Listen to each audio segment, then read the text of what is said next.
Pride Month is a time to celebrate the identities that make up our amazing and diverse community.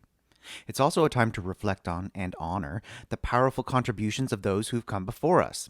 We stand on the shoulders of giants: Langston Hughes, Audre Lorde, Bayard Rustin, Sylvia Rivera, Marsha P. Johnson. To them and countless other trailblazers, we are humbly indebted and forever grateful. If you'd like more information or recommendations on how you can help the movement, go to blacklivesmatter.com/partners. This is the Big Gay Fiction Podcast, the show for avid readers and passionate fans of gay romance fiction. Each week, we bring you exclusive author interviews, book recommendations, and explore the latest in gay pop culture. Welcome to episode 245 of the Big Gay Fiction Podcast. I'm Jeff from JeffAdamsWrites.com, and with me as always is my co-host and husband, Will Knaus. Hello everyone, welcome back. Coming up this week, Daryl Banner joins us to talk about his latest books, including Lover's Flood and Connor. This episode of the podcast is brought to you in part by our remarkable community on Patreon. We'll have more information on how you can join the community at the end of the show, along with a sneak peek of what we have coming up for you next week. We've got a lot of great content lined up for you in this episode, but first we want to mention the passing of someone very dear to the gay romance community, audiobook narrator Kenneth Obi. Earlier this week came word that we unexpectedly lost Kenneth to a heart attack. He was a wonderful ally and gone far too soon. In just a few short years in the business, Kenneth managed to narrate a tremendous number of titles by working with some of the most popular authors in our genre, like Nora Phoenix, K.M. Newhold, Jocelyn Drake, Rynda Elliott, and many, many more. His talents and his passion for story brought the works of these authors to life for so many readers. Jeff and I had a chance to talk with him while we were in Albuquerque for GRL last year. He was so excited to be at that event. And even though our chat was brief, it was obvious that he loved this genre and its readers. Now, while he may no longer be with us, his voice lives on. His work is still available wherever you find audiobooks, and you can also hear about his own personal connection to the community in the documentary What Women Want: Gay Romance. It's a wonderful piece produced by Charlie David, who we spoke to about the project just a few episodes ago. We recommend that you check it out if you haven't already. We also want to take a quick moment to say thank you for all the kind words regarding the Pride Month bonus content that we've been releasing. We are so glad that you've enjoyed it so far, but June is not yet over and we've got lots more coming your way, so be on the lookout for that. And while we're all celebrating things a little bit differently this summer, restrictions on public gatherings have made us think a little bit, let's say, outside the box. That being said, some reader events are moving full steam ahead, albeit virtually. That's right, and in fact, I just talked this week with J. Scott Coatsworth and Angel Martinez about an event that they have been working to organize along with some other authors in the queer sci-fi speculative fiction fantasy space. Rainbow Space Magic Con is coming up this weekend, June 20 and 21st, and Scott and Angel have all the details for us. Angel and Scott, thanks so much for being here. It's great to have you back on the show. It's been a long time since we've had you here together. Hi, thanks for having us. Yeah, thanks. Glad to be here. We want to talk all about this upcoming Rainbow Space Magic that's going to bring everybody together online to talk about some great books. Tell us all about what Rainbow Space Magic is. So it started out, about a month ago, maybe 2 months ago? About 2 months ago, yeah. Yeah, just when this lockdown was kind of getting started, the thing I call the Great Pause, Olivia Helling jumped into the sci-fi group and said, what does anybody think about creating a virtual con, since there's going to be so many cons that are going to be canceled this year? And she asked for volunteers, and there were a few of us that jumped in. I think we've got, 6 or 7 of us total? Something like that, yeah. And kind of various backgrounds, and everybody said, let's pitch in and get this thing done. So yeah, it just kind of snowballed from there. Right. I mean, we were kind of watching all the conventions domino effect cancel. It's like, Emerald Con cancels, and this con cancels, and that con cancels, and now Flame Con is canceled in New York. And, all of the big things that we would normally go to. So yeah, we desperately wanted something that could bring the science fiction and fantasy readers together, that, for queer science fiction and fantasy, because of all of the things that they're missing this year. How was the response from participants? The author response has been amazing. And we started out sort of advertising to the authors more because we needed to get panelists together. We're just now kind of getting rolling to get participants to sign up. It is a free convention. It is completely free. They only need to sign up so that they can get access to the webinars, but there's no cost for it. So we're just starting now to start doing that promotion to get people to come and sign up so that they can actually come and see the panels. Well, and That's awesome that it's free. Yeah. Well, the great thing with this kind of con too, I was just at NebulaCon last weekend, which was rescheduled as a virtual con. And because it's virtual, there's a lot of people that couldn't make a regular con, whether because of cost issues, economics, or just because they aren't able to travel. So there's a lot of folks that will be able to come to a con like this that wouldn't be able to attend an actual in-person con. Because it's free and because you don't have to get the hotel room, you don't have to get your tickets and everything else, you can kind of commit to it pretty last minute. And you can also pop in and see the ones you want to see kind of as you go. I think we're going to be recording them, so if folks want to catch them afterwards, they'll be able to. Yes, there will be recording done, and it's going to be over 2 days, and there will be 4 blocks of panels. So we wanted to do it so that it's not focused on one time zone. Mm-hmm. So there's an earlier block of panels in the morning, and then there's a later block of panels for what would be the evening for us here on the East Coast, so that people in different time zones in Europe and, way out in Alaska can actually come to some of these panels too.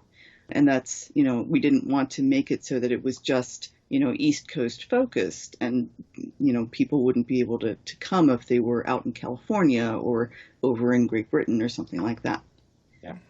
That's amazing because so often with the virtual thing, it's centered on one place. And as you said, there's a time zone that kind of gets left out a little bit there. So that's really cool.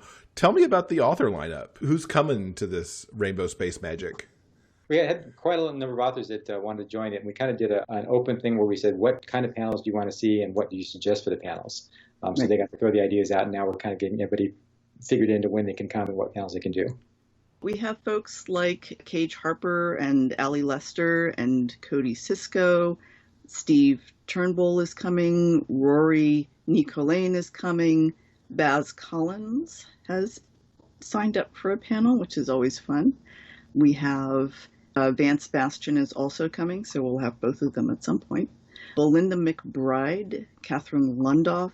It's just a really interesting and diverse set of folks who are going to be involved. So it's not just people who write male science fiction romance. These are folks who write across the spectrum, who write science fiction and fantasy with romance and without romance. There are some folks who are coming in who are editors and narrators. So it's a pretty wide spectrum of folks that we've gotten involved here. So it's a lot of fun. That's excellent. And as you said, probably because it is so virtual, you can pull from such a number of people who can commit to a panel or two over the weekend. Right. And I think a lot of them that are organizing are going to be on some panels too. So we've got Eric Allen Westfall, Olivia Helling was the one that kind of came up with the idea, Angel, myself. Is it Monique? How do you say Monique's last name? Is Coulier? Yep. Coulier. And Valerie Mickles is coming also. So there's a lot of other authors that are working on the thing that are also going to be participating, both as moderators but also being on the panels. Give us an idea of some of these panels. What are some of the ones that perhaps either of you are looking the most forward to either attending or taking part in? I'll just kind of go over some highlights.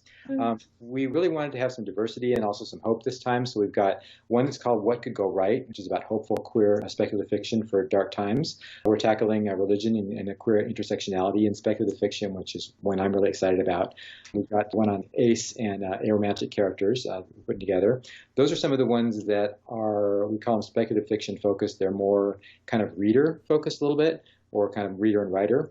We also have a couple of craft-focused panels that we're doing this time. We're doing one on building queer character arcs in speculative fiction, and the other one is jumping into the mainstream, and that's about authors transitioning from writing in smaller spaces into more mainstream space in terms of publishing and getting out the word out there. So Yeah, it really is kind of a test for us. Jump in. What panel are you doing?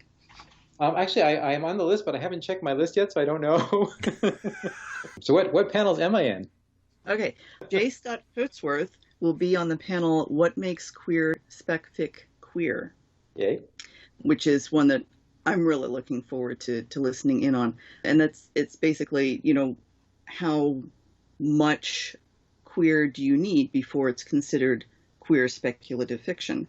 And you have another panel, Scott, which is the jumping into the mainstream. Okay. So you're actually going to be on that one. Yep. Yay. Yeah, we actually kind of did that first one back in RainbowCon back in 2014 or 15, but we talked about that. Like, do you have to have queer sex in something to make it queer, for instance? Right. Can you just refer to somebody as, at some point I, mentioned my ex-boyfriend and that's enough to make it queer? So it'll be an interesting discussion. Mm-hmm. Yeah. Yeah, this is the first time we're doing this. We're hoping it goes well this year, and if it goes well with this year, then we'll consider doing another year of it. So it's really an experiment for us to try this thing. Mm-hmm. Angel, what panels are you on? You hype Scott, but what are you on? Well, I'll be doing a reading, but I'll also be doing a panel called Outlaws and Adversaries, and that's going to be about the importance of outlaws specifically to the queer community and why that is that we identify with outlaw characters and how they relate to their adversaries very often in these stories as well. So that'll be a fun one. Nice. And you're doing readings too. That's cool that there are the tracks of the panels and the tracks of the readings. Right. Yeah, they're going to alternate, and we're doing multi-platforms in this thing. We're going to be doing the readings on Facebook Live, and then we're going to be using Zoom for the panels. And then the website will be kind of the glue that holds it all together. And it'll be interesting. I had this experience, as I mentioned, with NebulaCon this last weekend, and they had a really slick setup for their rooms, or social rooms, which was cool to see. But I thought that some of their navigation, it was really hard to find some of the things, like to find your way into those rooms. Oops. So yeah, so it was a good learning experience for me to take back to our site and work with Monique and make sure that things are all on the site, easy to find, and navigate from there to wherever you need to go. So that'll be kind of the home base, and then from there you can pop into Zoom, or you can pop over into Facebook Live for the readings. Or, we also just talked about, like 10 minutes ago, about the idea of selling shirts and stickers and things for the con. And so we're going to set that up in Redbubble, and there'll be a little store section on the website as well. And I guess we should tell you what the website is, Jeff? Yes, I was going to get to that. How can people go and register and find out all about all the programming? The website is really easy. It's rainbowspacemagic.org. What we're doing is, it is free, but we are taking donations, sponsorship donations, and that's covering just the small costs that we have, like Zoom, setting up Zoom for larger groups. Anything that we have left over is going to the Trevor Project. Yeah. So people can certainly make donations even if we don't need the funds. Yeah, I think with anything we make on Redbubble, which will probably not be a lot, but because it's an on-demand print service, but anything we make through that will go to Trevor Project as well. Fantastic. A weekend of great sci-fi programming that also benefits a good cause, which is great. We try. So, of course, June is Pride Month, and we've been asking all of our guests this month what Pride means to them. So, Angel, I'll come to you first for that. Well, the thing that we have to remember, and it's probably something that a lot of people are saying right now, is that the original Pride was a riot.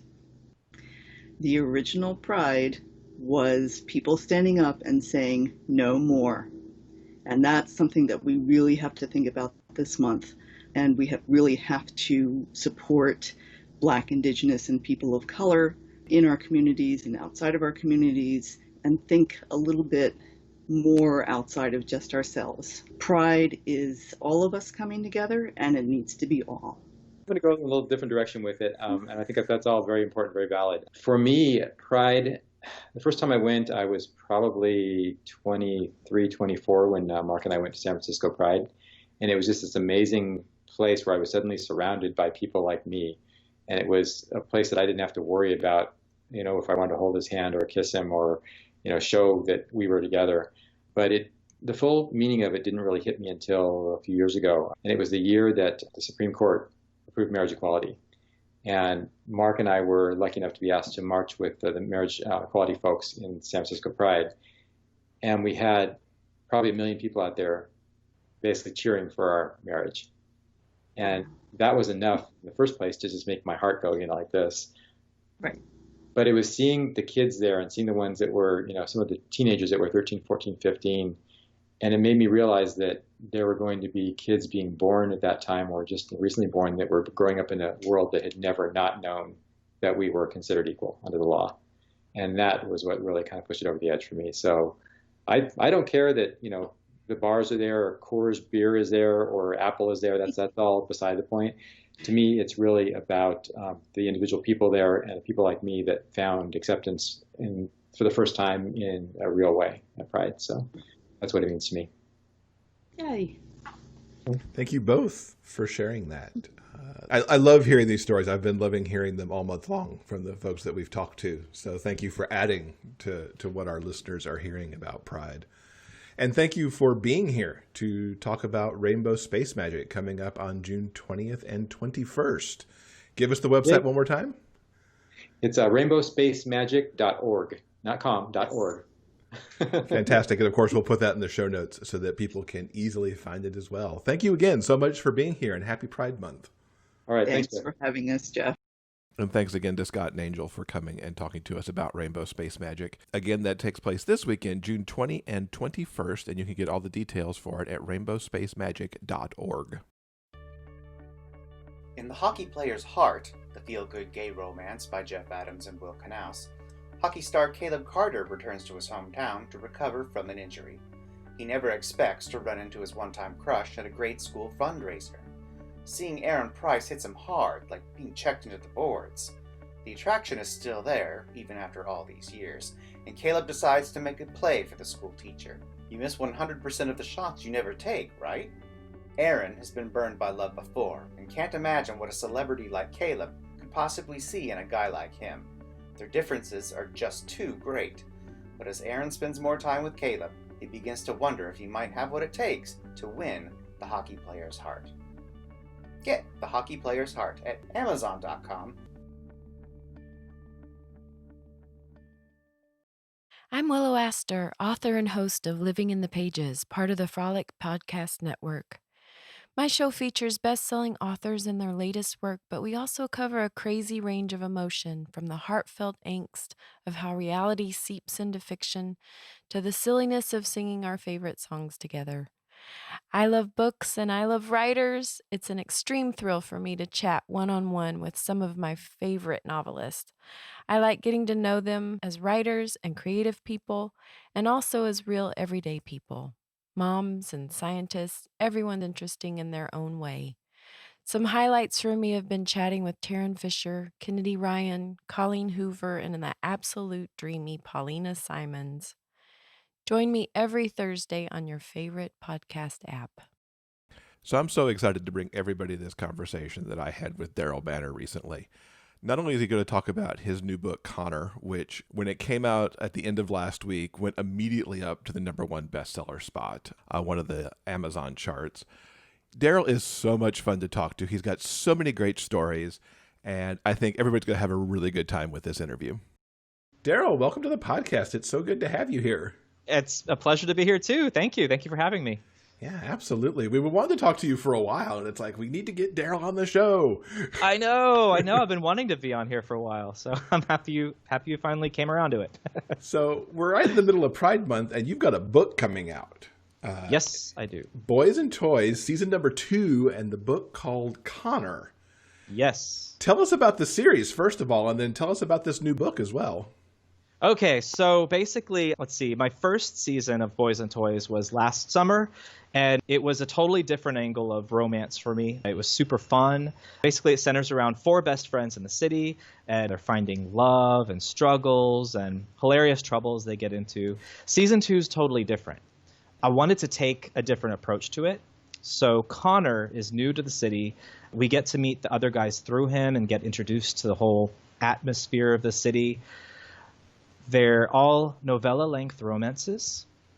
I think Connor is a great start and introduction to the second series. He's very fun, and he's bright, And and he's also a Kansas boy, so it's kind of fun to throw this sort of innocent Kansas boy right into the Gayville of this city. You also don't have to read the first season to read this one. You can just jump right in and read Connor. My plan is to have different seasons of Boys and Toys that are unrelated, read them in any order. So it's essentially your version of the anthology series. You get the season 1 that has a certain theme and people in it, and season 2 comes and has the next thing in it. Is that kind of the idea? Yeah, well, it is. Kind of like there's so many, that's kind of popular now on TV with so many series that each season is its own contained story. Mm-hmm. That's what I wanted to do with the Boys and Toys. Also, I wanted to play with this idea of a book series that kind of reads like a TV show, where the chapters are more like episodes. Everyone kind of has a hook, so it kind of gets you going, gets you into it. One of my main inspirations for the Boys and Toys was both Sex and the City, 4 Best Friends in the City, and Queer as Folk. So It's a bunch of friends. They each have a story that goes on. The main difference between season 1 and season 2 is that season 1, all 4 of the guys were in all the books, and then each of the books sort of centered around sort of one of the guys. In season 2, one guy is going to have his own book. So Connor, that is his whole book, and the other guys they're secondary, but you kind of get to know them. It makes you kind of curious about what's going on with their lives. So I think it'll be a very fun experience for people coming into that series, I think. And what does Connor get up to as he arrives in the city? Oh, I don't know if I could tell you everything that goes on with Connor in the city, but I will say it's very fun. It's a lot of unexpected surprises. His romance starts right off the bat, so you kind of get hooked, and you're invested right in the first chapter, kind of curious about how that's going to pan out. He's constantly getting into trouble on accident, and he's so innocent, he's so sweet, but he's also like he's innocent and sweet, but then he's kind of got this, like, you feel like there's this pinch of he can get bad, he can do something, there's something hidden in him, there's some kind of magic power, and it's very exciting and thrilling to see because he keeps making these little mistakes, these little social faux pas, and his roommate is this total frat bro dude, and so like there's clashes. His landlord is kind of ice cold to him at first, because he doesn't trust him. He thinks he's this little twink that's going to get eaten up by the city. It's very, very fun. There's all kinds of things. He gets this. What brings him to the city is this really prestigious internship, which might not be what he was hoping it would be, and there's a lot of social clashing and whatnot. It's very fun. It's a very fun book. Sounds like the perfect book for Pride Month, actually. Kind of a fun, summery, fluff, nice kind of read. Yeah, very much so. And all 4 books will kind of be like that. We got a very wide variety of characters between innocent country boy Connor, who's new to the city, and then Brett, which is going to be the second book, who is his roommate, the total frat bro who throws parties in his house and is a little irresponsible. Like he probably has a little growing up to do. And then Dante, who is the landlord and who's also a photographer. And then Zach, who is a dancer at a club in town. And he's got he's the most mysterious one, I think, because we really don't learn too much about him, but you know that there's something else deep about him, deep and passionate. And something called Boys and Toys. I mean, we got to ask, what is the toys side of this? It's kind of both. It's like, it's almost interchangeable. Like the boys are the toys. In the first season, there's actually literal toys here and there. Garrett, who is one of the 4 boys, he has a fetishy side. He's much more into fetish, and so there are literal toys that are incorporated in his arc throughout the season. And you might see a little bit of that into play in the second season as well. There might be cameos from the first season in the second season. Oh, cool. I was going to ask if there were cameos, so it's cool that we get to see those guys as well. Yeah, definitely. You've got a couple other series that you've got running too. Let's talk a little bit about Spruce Texas, because you also released in that series earlier this year. Yes. So Spruce Texas is a very fun series. It's super sweet. Spruce Texas is literally a fictional small town full of fun, loving people. It's exactly what you would expect for a small town. Everyone is in everyone else's business. Everyone knows everyone. It's a very small town. But most importantly, and I think this is the key ingredient, the special sauce for Spruce, is that it's set in a homophobia-free town. There are 4 books in the series. It starts with Football Sunday, it goes into Born Again Sinner, then Heteroflexible, and finally Wrangled. And there will be much more to come. I have actually another Spruce book planned later this year that I will be releasing. And I wish I lived there. I wish it existed. I like Spruce, Texas. Yeah. It's one of my most fun places to write. I love going there. I love the books that, you know, really look at the world how you want it to be, and those homophobia-free zones that can be created in fiction. Yeah. And I'm totally with you. I would especially do a small town like that, because I love a good small town romance anyway. Yeah, it's sweet. It's very sweet. It's fun. Tell us about Wrangled, this latest book. So Wrangled in particular it was an unexpected book, honestly, because my original plan for it was a sweet little novella about a Spruce, Texas high school reunion. I thought that would be a very fun thing to bring all the characters together, to kind of see how they were like in high school and to see how they are now and how they've changed and grown.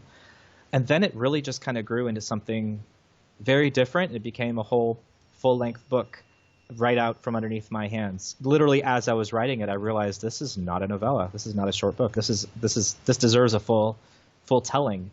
And even the structure of the book changed too. It's literally about Lance, who, the moment he graduated high school, he was the only really out gay guy in Spruce 10 years ago. And he had a very different experience than a lot of the gay men that are in the other books. His time made him very bitter about Spruce. And so he takes off to the West Coast to pursue a career in fashion. And 10 years, he develops himself. He becomes this thing, this name. And he's right on the cusp of something. And then suddenly, it's time for his high school reunion. And of course, all of his friends are like, I didn't go to mine, but he decides to go to his. And he goes all the way to Spruce. And that's actually where the book begins, is when he goes to Spruce. And we experience the thrill of someone who is this is the first time in the series that we experience someone who's so far removed from the sweetness of Spruce, and he's coming in cold and bitter. And just, I'm ready to face this town that made my life hell when I was in high school. But because, even without homophobia, kids can be kids, teens will be teens. And so there's a lot more other ways to be bullied. And Lance was just very unapologetically himself. And long story short, the action of the book kicks off when he comes face to face with his main high school bully and finds him to be a totally changed, reformed guy that everyone in Spruce loves, gives to charity, goes to church, does all these things. And it just makes Lance see even more that his high school bully is now this totally likable guy. What the heck happened? And it goes from there. They start connecting, and maybe his high school bully has a little secret of his own. Ooh. And that takes you into Wrangled. That ticks so many boxes for me. Small town romance, enemies to lovers. Yeah. The bully who's got the secret, which I'm sure is a crush. I'm just guessing. Oh, bullies and their secrets. They all got a reason for their bullying, What was your inspiration to create a small town romance?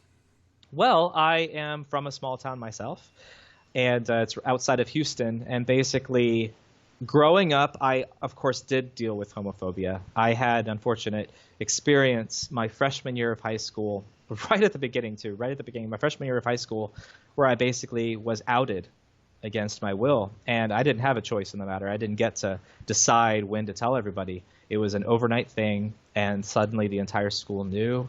And this is back in the late 90s, so it was a very different time, 20 years ago. And I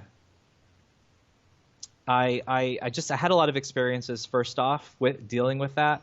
And I think my saving grace was being a theater person because theater itself, for anyone who knows, is like a net of all the misfits of everything, because it's not necessarily filled with people who are going to pursue acting or directing or something theatrical or film.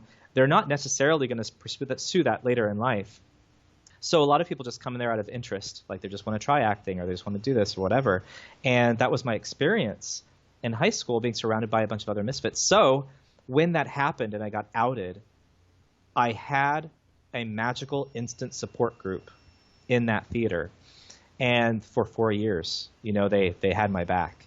And that's something that I know as an adult I took for granted, because not everyone had that growing up. And a lot of people, I can't even imagine if I had to go through what I went through alone. That terrifies me, the thought of that. Mm-hmm. So, we even had there were so many instances of homophobia that I had to deal with or even see peripherally, even homophobia towards the straight men who were in theater. For instance, the quarterback, this was my sophomore or junior year, the quarterback of the football team decided he wanted to try acting. And eventually he literally quit the football team to do theater full time because he has a natural talent for it. He literally just got on the stage and stole a lead role in the first show he auditioned for. And his coach was right on top of him saying, "What are you?" And he was calling him words like F words and 3 and 6 letter F words. And is this really what you're going to do? The coach, respected teacher is supposed to be leading. And he's literally attacking him for it. And he held his ground and said, "Yes, I want to pursue acting. Yes, I do." And he did. And so, things like that are what I was privileged to witness as a growing gay teen. And I have a feeling that has a lot of that had a lot of impact on why I write the worlds I do, why I'm just kind of literally tired of writing about homophobia. I'm tired of it. I feel like without it, it wouldn't have been a big deal. The coach would have been like, "Good job. Go pursue your dreams. Go chase something that inspires you." Because it was homophobia that stood in the way of a coach being able to be proud of his quarterback for doing something like that. And also, I wouldn't have had to be in fear. It would have just been, I would have been outed. Oops, everyone knows now. Great. Move on with my life. I was also very lucky to have supportive parents. My mom was my rock throughout all of that. So, having met your mom, I'm not surprised she was your rock through that. So all of that turned into my dream of what Spruce could be. What was your specific inspiration for Wrangled? And maybe how did that inspiration change since the book itself changed as you wrote? My inspiration for Wrangled, like I was saying before, it was literally just, I want to explore what all these guys were like at high school. It was originally going to be a short novella that had a bunch of different POVs where we got to see all the original couples from Football Sunday, Born Again Sinner, and Hetero Flexible and how they were like in high school. And then kind of contrast that with the reunion going on. And the more that I delved into Lance's story of that feeling of returning home really spoke to me. Personally, for me, my 10-year high school reunion was before I started writing romance. I actually didn't go to my high school reunion because I felt like unsatisfied with my life. I felt like I didn't have anything that I could be like, hey, if my high school reunion had been just 3 years later, I would have been like, hey, I write romance. It's really cool. I write gay romance. It's really nice. But I wasn't there. And so it was a very different experience. And I kind of imagined, because Lance is sort of in the same spot. He's trying to pursue a career in fashion, but he's like right on the cusp where he could be something or he could fail. And so I wanted to really explore that from a perspective. And I felt like maybe it was a bit of a catharsis for myself. That's a good story. Thank you. You've had a prolific year because you've also had Lover's Flood come out. Tell us about this one, because you were very careful to label not a romance. So April was coming up, and I knew that it was the 10-year anniversary of the very first book I published, which was originally titled Psychology of Want. Hilariously enough, Psychology of Want was actually originally titled Lover's Flood. I just changed full circle. Full circle, because I changed the title while I was writing it because I wanted something. I was just in a very arty mood, and I wanted to something that was a little bit more of a question. I thought Lover's Flood might have been too direct about certain elements in the book. And my mentor at the time, who was the now late Pulitzer Prize winning playwright Lanford Wilson, we got to know each other all through my last couple of years at the University of Houston. He took over the Edward Albee playwriting workshop, and we submitted a bunch of plays, and mine, out of hundreds, was selected among a few to be produced. And Lanford thought that I was a 50-year-old man from the subject of my play, and then he meets me, and I'm this little 20-year-old dinky-dink, and he was like surprised. But we got to know each other. I'm very grateful that we did, because he taught me so much about dramatic structure, characterization, language, cliches, tropes. He taught me everything. And then he actually encouraged me to write my first book. And he way preferred the title Lover's Flood. He thought it was much more romantic. He loved it. And for some reason, I was like, I just really want to name it Psychology of Want, because I was also in school at the time when I was developing the story. And I was in school, and so I was taking psychology classes. That's one of my majors. My two majors were theater and psychology, and that's what my degrees are in. And so fast forward 10 years now, I felt like, because that was my very first book, it was very raw, and it was seen and read by like nearly no one. And so I felt like there was something about the magic that I felt, the inspiration that I felt with that book, that I feel like needed to get out there, and I didn't do it justice, So fast forward 10 years now, this year, 2020, and at first it was just going to be a light edit, and it was going to be like a re-premiere of, like kind of like, oh, it's 10 years of writing, crazy, But in my light re-edit, which was supposed to take a couple weeks, it turned into a complete full revision. I removed so many portions of it. I rewrote so many portions of it. I cleared up the story.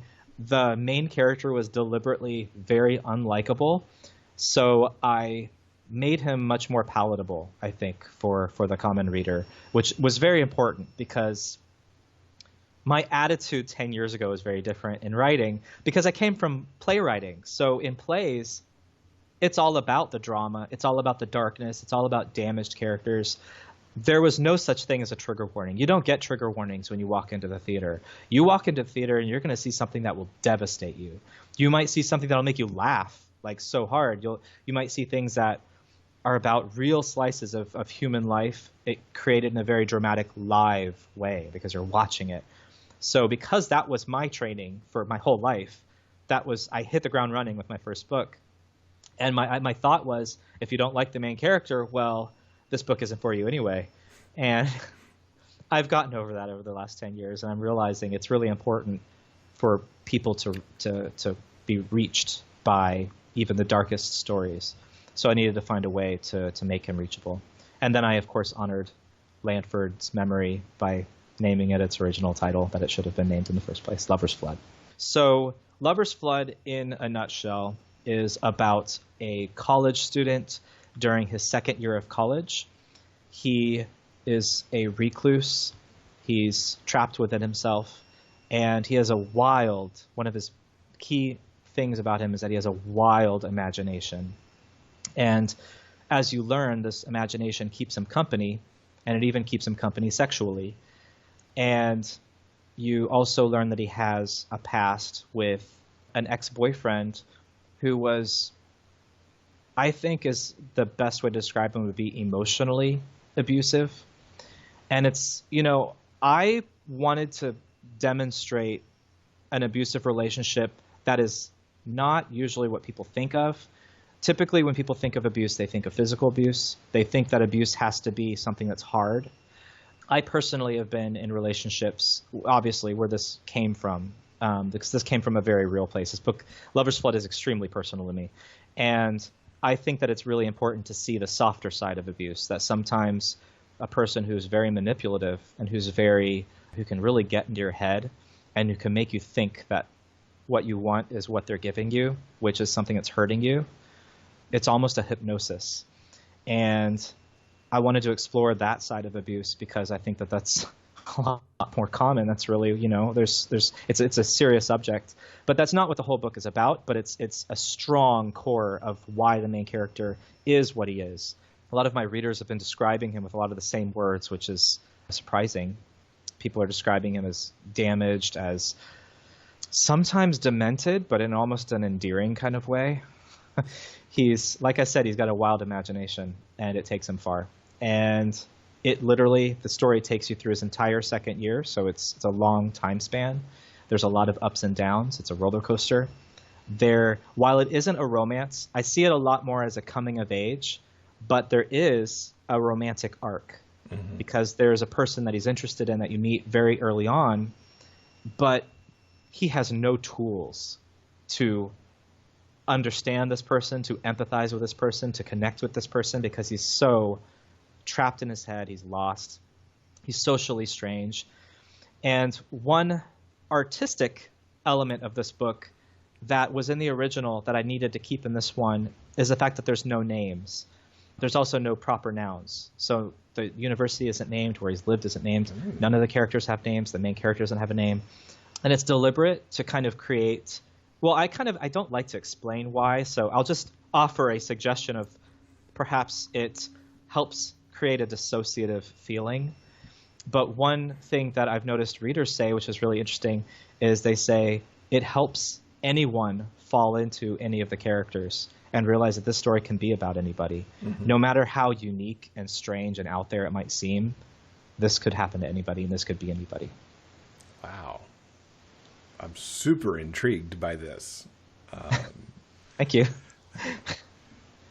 Because the blurb doesn't quite give me all that, having read the blurb. And now hearing you describe it, it's like, Yeah. It's the funny thing is kind of writing a blurb. You need to write it in short words because you need to get their attention, and you need to kind of wrap up your book a little bit in a package. Yeah. And this book is so difficult to put into a package. There's so much in it. You write in a lot of genres. Like, I don't even know kind of what genre necessarily to put Lover's Flood in, but you've certainly got the romances.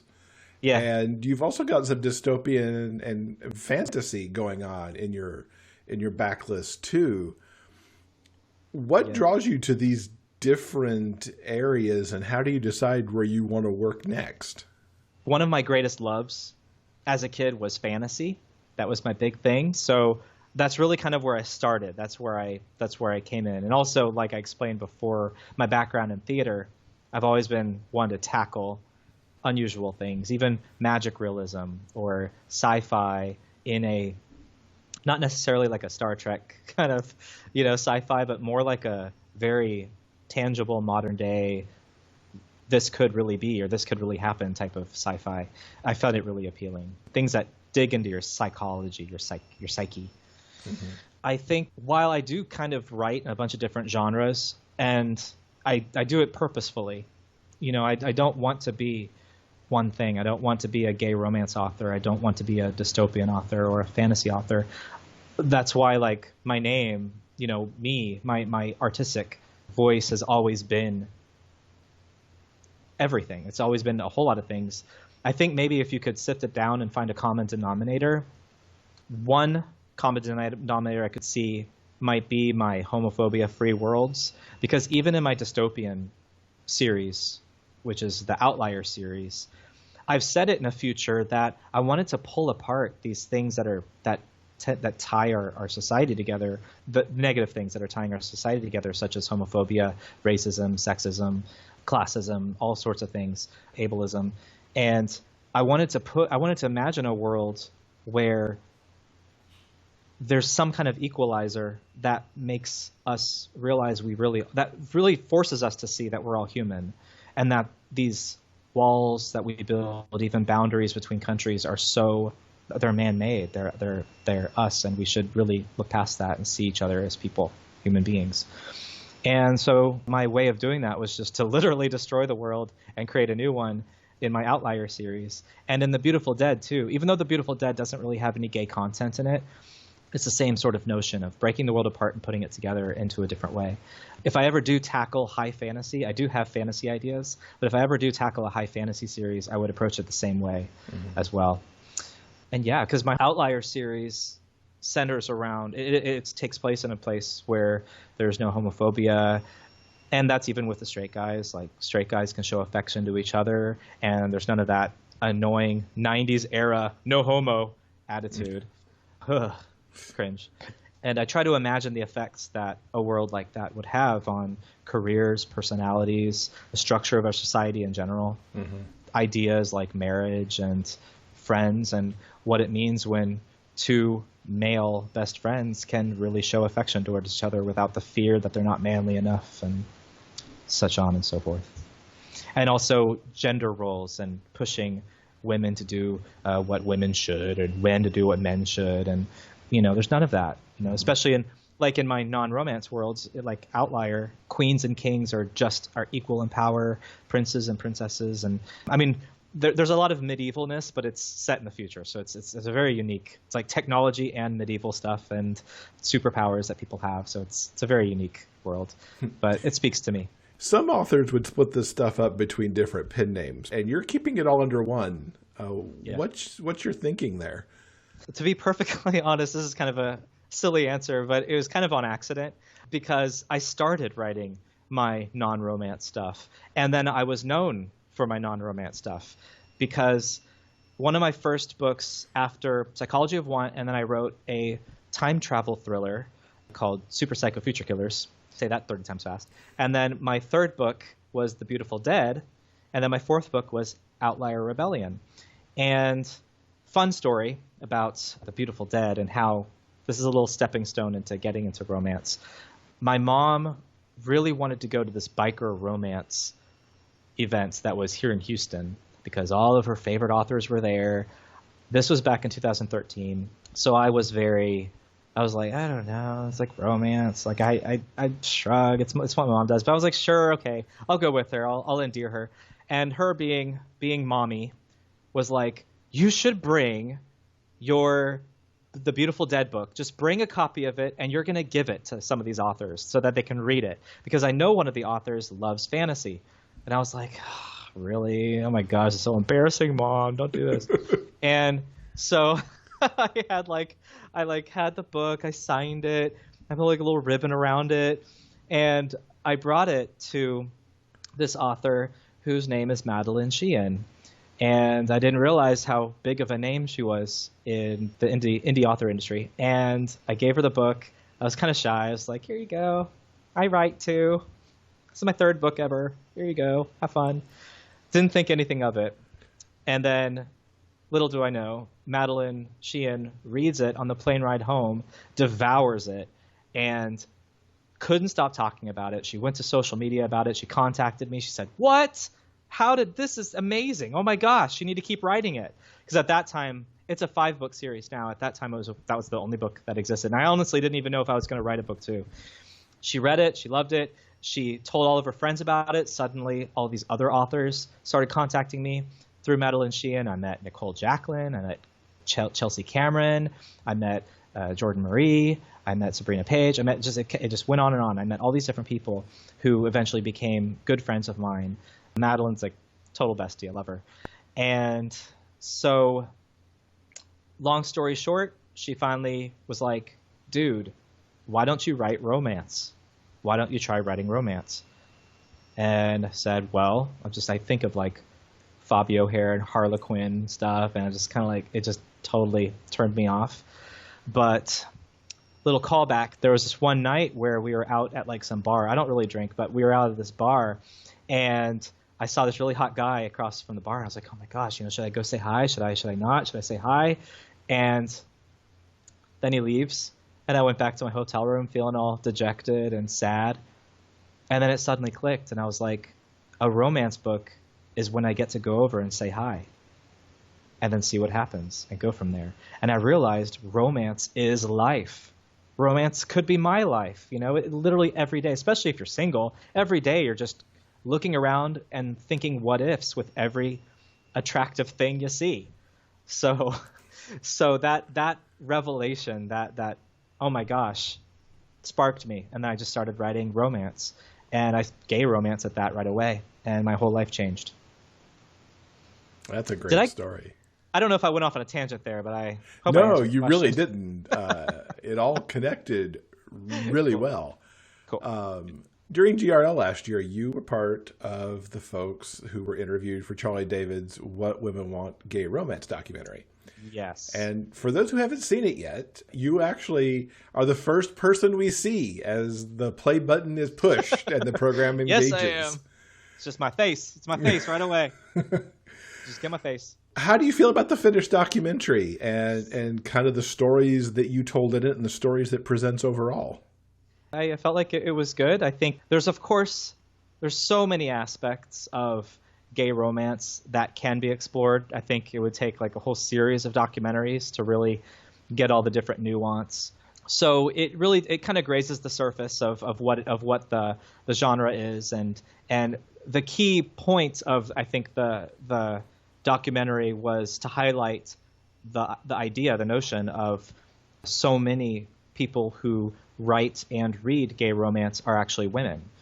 And because that, for some reason, that comes as a surprise to a lot of people. And, like, even whenever I tell people that story, they're like, really? Like, I would expect it to be gay men, Yeah. But I'm like, no, not necessarily.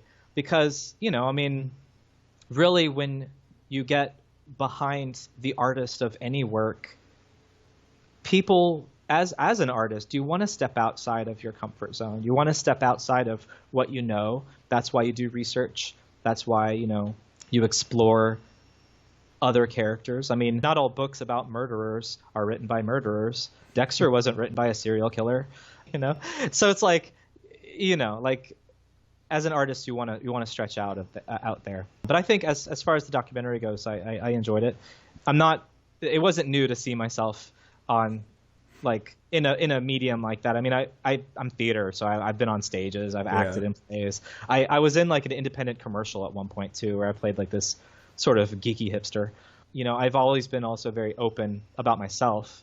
Everyone knows my mom, everyone knows my life. I write under my actual name. I don't have a pen name, so I'm pretty much an open book to begin with. So yeah, and the story, honestly, of you and your mom is amazing. Getting to meet the both of you at GRL last year, it was just like, this is such a nice family that's right here and supporting each other. Yeah, in what you're doing. It's really awesome. Thank you. Yeah, my mom is pretty awesome.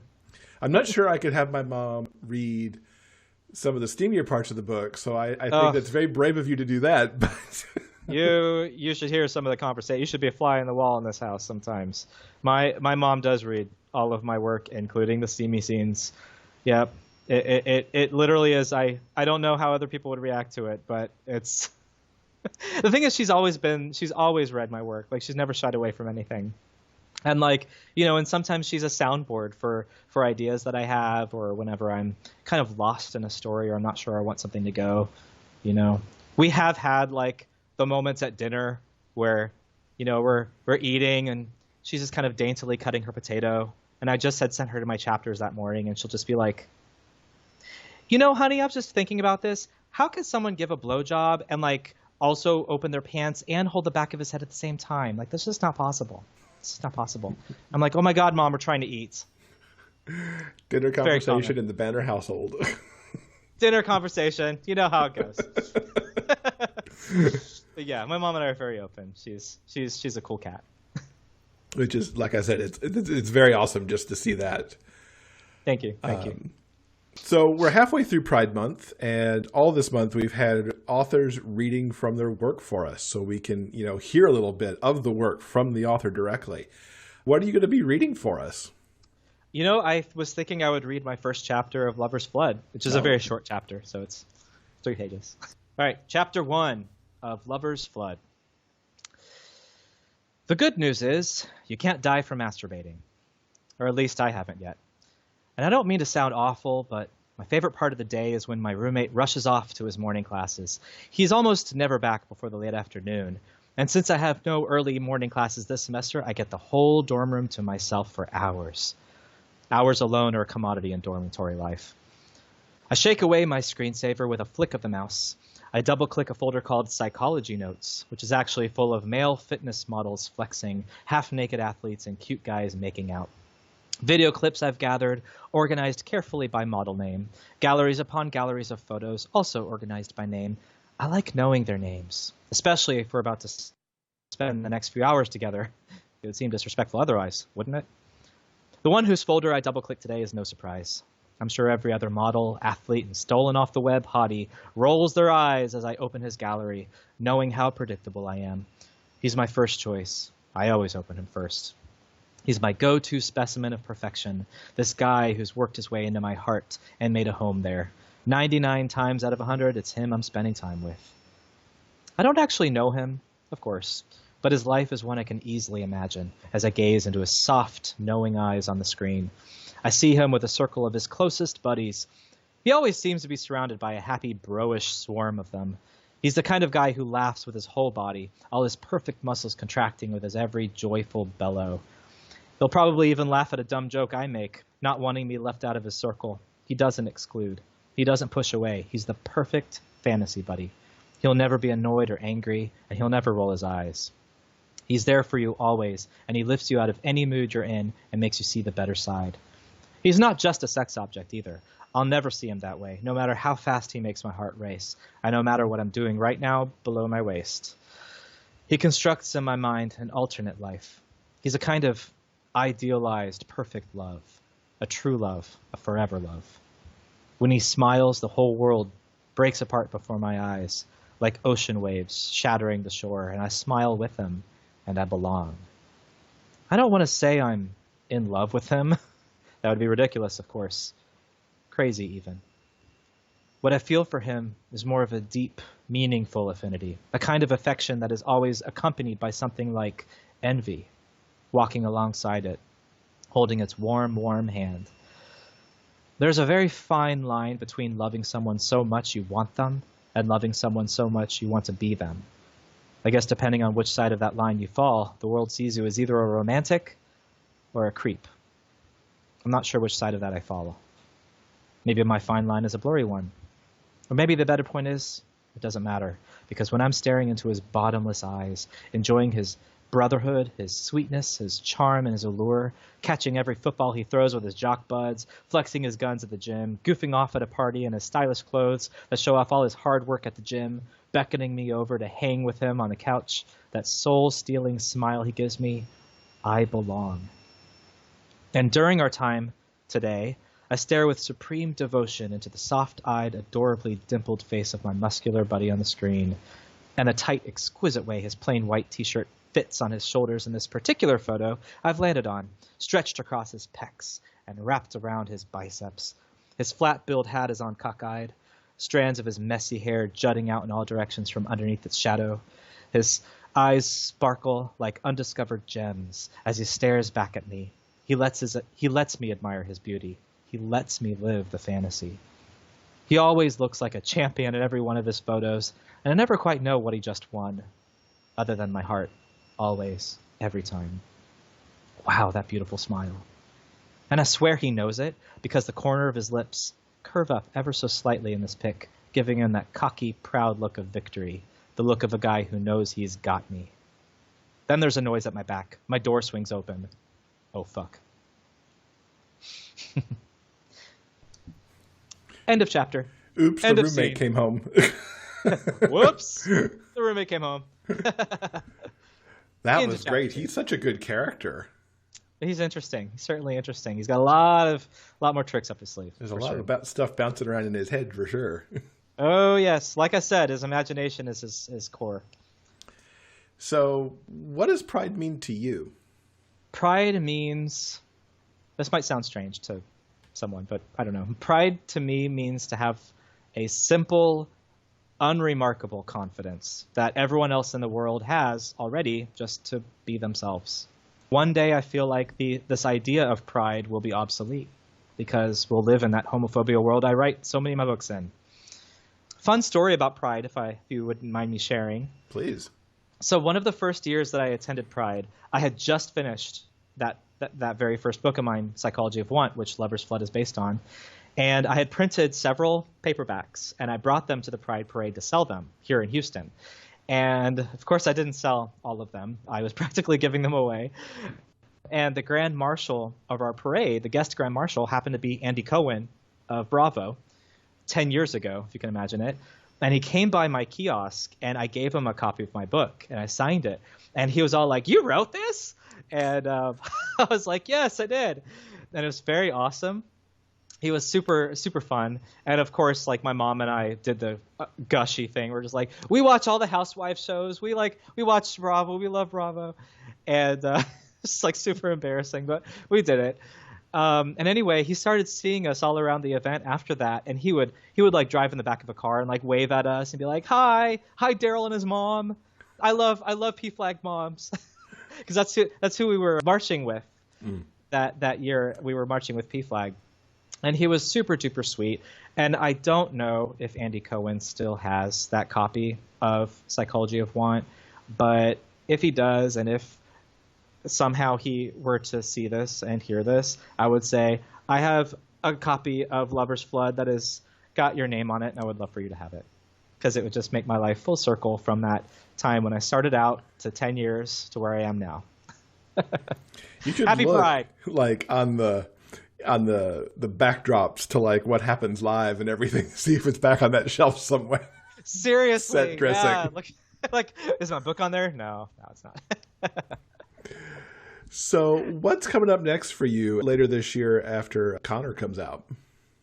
So what is coming up next to me? So I'm going to be releasing basically, if Connor's not out already, actually, I don't know, by the time this airs, Connor might already be out. So I would say what's coming up next for me, I'm going to be releasing the rest of season 2 of The Boys and Toys. After Connor is going to come Brett, his roommate, followed by Dante, who is the landlord, the sexy landlord, followed by Zach, who is a dancer at the strip club, the strip bar. And afterwards in the fall, I believe you can probably see another Spruce, Texas romance coming from me, as well as another unrelated full-length romance that's something completely new, if my schedule stays on. And maybe even by the end of the year, I will have my next installment of Outlier, which my readers have been waiting over a year and a half for. Uh-oh. Those books are big. I don't know if that was stated earlier. The Outlier books are huge. And it's literally, because there's so many different stories that happen at the same time, it's literally like writing 10 full-length novels at once. Oh, and then threading them together. I mean, like, my last Outlier book was over 280,000 words.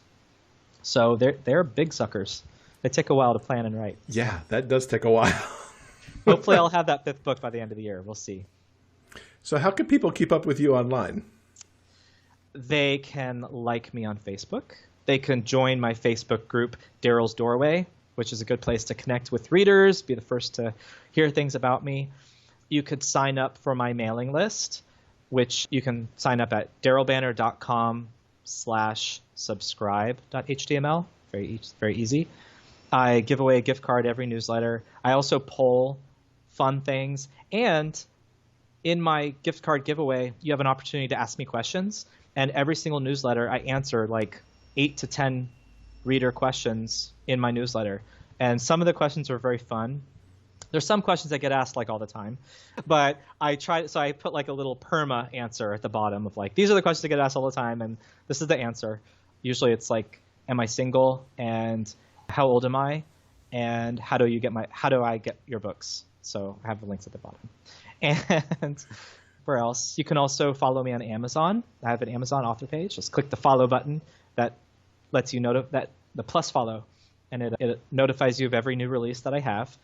You can follow me on BookBub as well. Fantastic. We will link to all of those places, plus all the books we talked about, in our show notes page. So people will be able to find everything. Daryl, thank you so much for hanging out. This was awesome. Thank you very much. This has been a lot of fun. I appreciate it. And thank you for having me on your show. This is a total honor. I appreciate it. This week's interview transcript has been brought to you by our community on Patreon. If you'd like to read the author interview for yourself, simply head on over to the show notes page for this episode at biggayfictionpodcast.com. And thanks again to Daryl for joining us and giving us that wonderful read from Lover's Flood. It was really excellent to hear a passage out of that book to give us an idea for the flavor of it, since he considers it so very different from his other works. And I want to let everybody know that Daryl has several audiobooks that are available on Libro.fm. Listeners of the Big Gay Fiction Podcast can get a 3-month audiobook membership for the price of one simply by going to sign up at biggayfictionpodcast.com/LibroFM. That's biggayfictionpodcast.com/LIBROFM. And by buying audiobooks from Libro.fm, you'll be supporting local bookstores, which is just a wonderful way to be able to support your local community while getting the audiobooks that you love. All right, I think that'll do it for this week's show. Coming up next in episode 246, Lisa from The Novel Approach and Jay from Joyfully Jay, they're going to join us, and we're going to be looking at books that they have been loving this past spring. And I could tell you that your TBRs are all going to grow because I know the books they're talking about, and there is some super good stuff on their lists. Jeff and I believe in the power of story, and if you're listening to this show, we suspect that you might believe the same thing. Reading a romance novel can be a way to feed and nurture your soul, and becoming a stronger you is the perfect way to crush systemic racism, sexism, and homophobia. Reading a romance novel is the perfect way to fuck the patriarchy. So until next time, everyone, please stay strong, stay safe, and keep reading. Big Gay Fiction Podcast is part of the Frolic Podcast Network. You can find more shows you'll love at frolic.media/podcasts. New episodes of this show are available every Monday wherever you get your podcasts. You can help support this show with a monthly pledge through Patreon. For more information about joining our community and the bonus content we deliver, check out patreon.com/biggayfictionpodcast. I'm Kurt Graves. Thanks for listening. We'll see you next week.